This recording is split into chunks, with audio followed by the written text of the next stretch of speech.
ദൈവരാജ്യത്തെ സംബന്ധിച്ച കാര്യങ്ങളാണ് യേശു കൂടുതൽ പറഞ്ഞത്.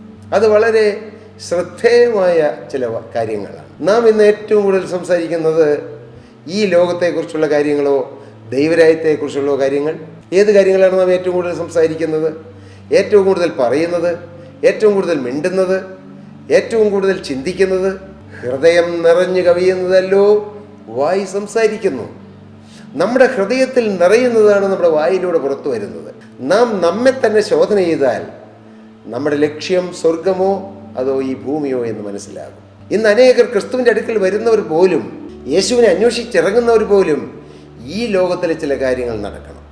ഈ ലോകത്തിൽ രോഗം മാറണം, തീർച്ചയായും രോഗം മാറണം. ഈ ലോകത്തിൽ കടബാധ്യതകൾ മാറണം, നിശ്ചയമായും കടബാധ്യതകൾ മാറിയല്ലേ പറ്റൂ. തീർച്ചയായും മാറണം. ഈ ഭൂമിയിലെ കെടുതികൾ മാറണം, കഷ്ടപ്പാടുകൾ മാറണം, നിരാശകൾ മാറണം. ആവശ്യത്തിന് ഒരു തെറ്റുമില്ല. പക്ഷേ നമ്മുടെ ലക്ഷ്യം എവിടെയാണ്?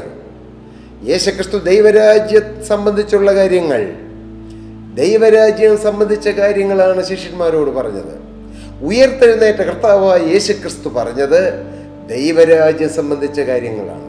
ദൈവജനമേ, പ്രിയപ്പെട്ടവരെ, നമ്മുടെ ലക്ഷ്യം എവിടെയാണ്? നമ്മുടെ നിക്ഷേപമുള്ളിടത്ത് നമ്മുടെ ഹൃദയം ഇരിക്കും. ഈ ഭൂമിയിലാണ് നമ്മുടെ നിക്ഷേപമെങ്കിൽ, ഈ ഭൂമിയിലാണ് നമ്മുടെ ലക്ഷ്യമെങ്കിൽ, ഈ ഭൂമിയിലെ ചില കാര്യങ്ങളാണ് നമ്മുടെ ജീവിതത്തിൻ്റെ ആത്യന്തികമായ ലക്ഷ്യമെങ്കിൽ നമ്മുടെ ഹൃദയം അവിടെ ഇരിക്കും.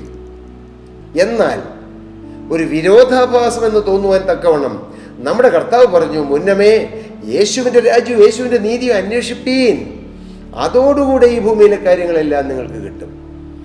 എന്നാൽ ഇന്ന് ഭൂമിയിലെ കാര്യങ്ങൾ കിട്ടാൻ വേണ്ടി തത്രപ്പെടുന്ന മനുഷ്യൻ, ഹല്ലേലൂയ. എന്നാൽ അതൊന്ന് മാറ്റി, ആ ചിന്താഗതി ഒന്ന് മാറ്റി, എൻ്റെ കർത്താവേ, ഞാൻ ഉയരത്തിലുള്ള ചിന്തിക്കും, ഞാൻ സ്വർഗരാജ്യത്തിലുള്ള ചിന്തിക്കും, എൻ്റെ നിത്യജീവന് വേണ്ടിയുള്ള ചിന്തിക്കും, എൻ്റെ നിത്യസ്വർഗത്തിന് വേണ്ടിയുള്ള ചിന്തിക്കും. കർത്താവേ, അങ്ങനെ നാം ഓരോരുത്തരും നമ്മുടെ ആത്മീയ ജീവിതത്തിന് മുൻതൂക്കം കൊടുക്കുമ്പോൾ നമ്മുടെ ഭൗതിക കാര്യങ്ങൾ കർത്താവ് നടത്തിക്കൊള്ളും.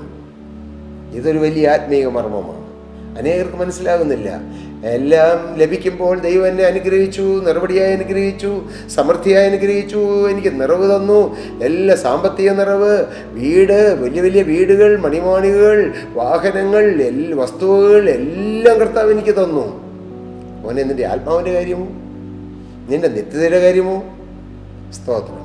പാട്ടുകാരൻ പാടി, ആത്മാവിനെ കരുതിടാതെ അന്തമോർക്കാതെ എവിടേക്കോ നിൻ യാത്ര ഇപ്പോൾ ഒടുവിലെന്താകും, അവസാനം എന്താകും? ആത്മാവിന് വേണ്ടി കരുതുക.